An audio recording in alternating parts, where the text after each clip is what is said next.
Om Tat Sat. Welcome to Jyotirmayananda Society. We focus on spirituality, our journey to self realization. Please subscribe for the mystical meanings of the scriptures and to enjoy daily satsang.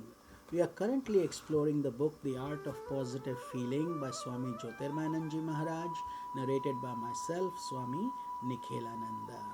We are currently studying the different feelings that we had covered yesterday, and we will continue that journey. We had studied Shanta Bhav yesterday, and we will cover the remaining bhavs or feelings in today's satsang.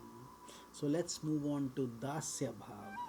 The second devotional attitude is Dasya Bhav, meaning I am a slave and God is the master. Though through the perfection of this attitude, one experiences Dasya Rasa, the special nectarine sweetness of divine love. The term slave generally has a negative connotation, but in the mystical world, being a slave to God is the loftiest development. If you are truly a slave to God, you are a saint. You have no ego of your own. You become merely an instrument in divine hands. The classic illustration of Dasya Bhav is the profound love of Hanuman for Lord Rama, a love that gave rise to the most inspired, selfless, heroic, and sublime acts of devotion. Another illustration of Dasya Bhav is contained in the Sufi tale of the slave Lakman and his rich master. The master loved Lakman because he was so obedient and good hearted. In fact, inwardly he adored his slave and admired his wonderful qualities. Outwardly, he acted like a master. One day the rich man called Lakman to sit with him and share one of the melons he had been given as a gift. He gave a slice of melon to his slave. As Lakman ate it, his eyes sparkled with joy. Seeing this, the master sliced another piece and gave it to him. Again the slave ate it, showing his obvious delight in the exquisite taste of the fruit. And so it went on until the last slice, which the master decided to eat himself. He eagerly put it in his mouth, only to find that it was so sour and bitter that he had to spit it out. Puzzled, he asked his slave, "Why did you not say it was bitter? Why didn't you spit it out? Why did you let me go on giving you that?" Lakman replied, "O master, you have done so many good things for me. In the midst of the thousands of sweetnesses you have bestowed on me, this little sourness hardly matters. In truth, because your loving hand touched it, it was transformed, and nothing was more delicious. You should try to understand how many blessings God has given you, how much sweetness He has conferred upon you. Now and then He may give you a little problem, a little adversity, but there is always a divine intention behind it. Out of infinite wisdom, God leads every soul through various conditions. What appears bitter is in reality sweet. What appears as a curse is actually a blessing in disguise. When you begin to understand this, there is no sense of contradiction, no turning away from God. Rather, there is delight that God, who has given so many good things, now and then gives out a slice of bitter melon. And really, since it has come from the divine hand, how can there be any bitterness? So, with that overpowering spiritual feeling, you convert adversity into prosperity. The bitterness of adversity turns into the sweetness of divine grace. If that vision is adopted, life becomes joyous. Your personality becomes relaxed.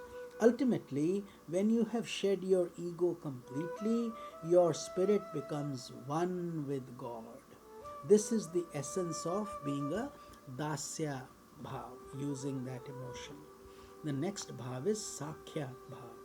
In the Sakhya Bhav, the heart of the devotee develops the feeling that God is not distant, that he can be befriended. A friendship is a very special type of relationship. With a friend, you share your feelings, but you do not overburden him or her with your problems.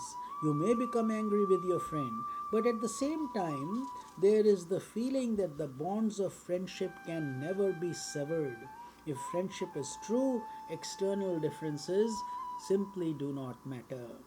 In the same manner, you develop this type of feeling towards God, that God is your friend and He is always there. You can confide in. There is also a concern not to burden Him too much with your problems. Also, you can be certain that the deep bonds of friendship are everlasting and that no amount of discord can ever sever them. Furthermore, you know that God, being your friend, will come to your rescue. A simple illustration is given from the Sufi literature.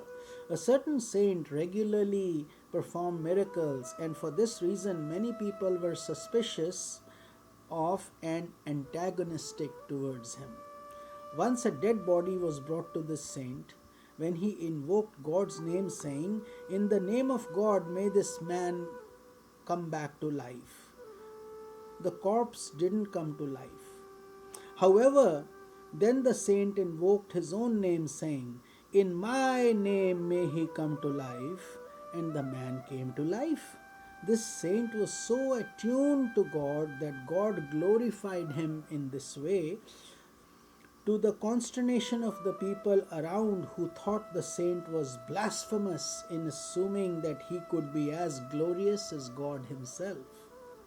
In Srimad Bhagavad Puran, the story about Krishna and Sudama well illustrates the glory of friendliness towards God. Sudama and Krishna were classmates when they were young, but as time passed, Krishna became a great emperor endowed with immense prosperity and glory, while Sudama remained a poor Brahmin, too poor to even maintain himself and his wife.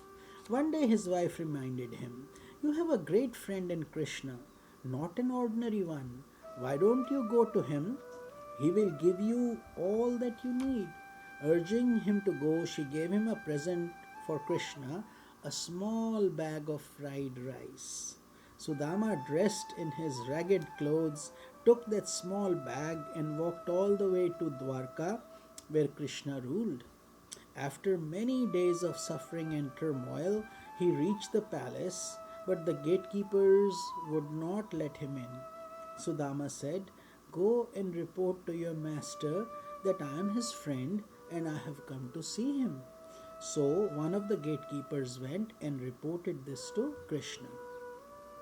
The moment Krishna heard this, he jumped out of his throne, shook off his crown, and shed his royal robes, pushed away his attendants, and rushed to meet the Brahman, embracing him with great affection.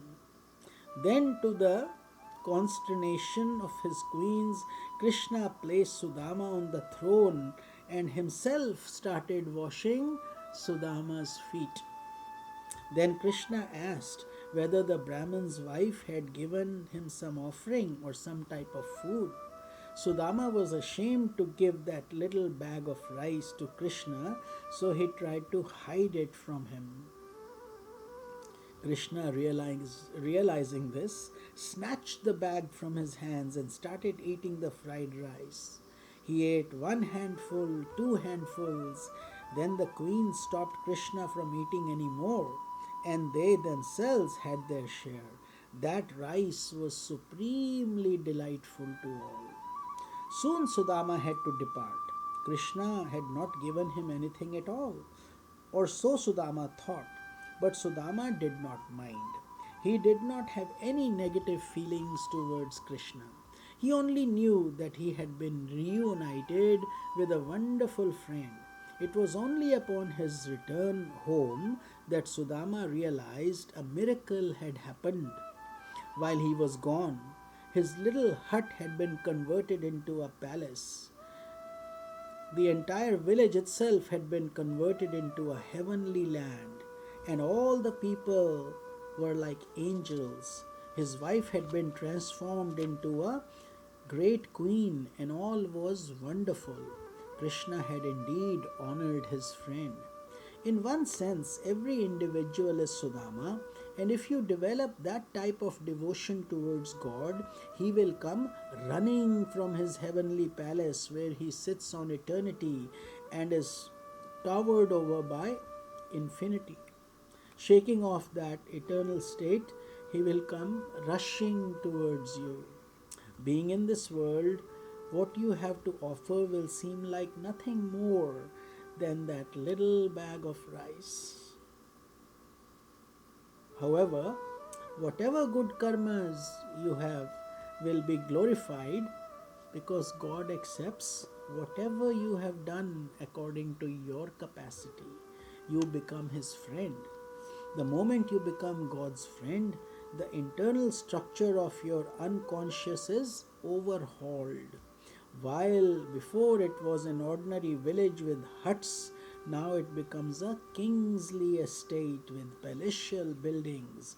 All samskaras within impressions, they become divine. The wife of Sudama symbolizes intellect or buddhi, which becomes intuitive. And so, if you develop this attitude of friendliness towards God, you will be led to divine realization and the attainment of supreme glory. That is the glory of Sakhya Bhav.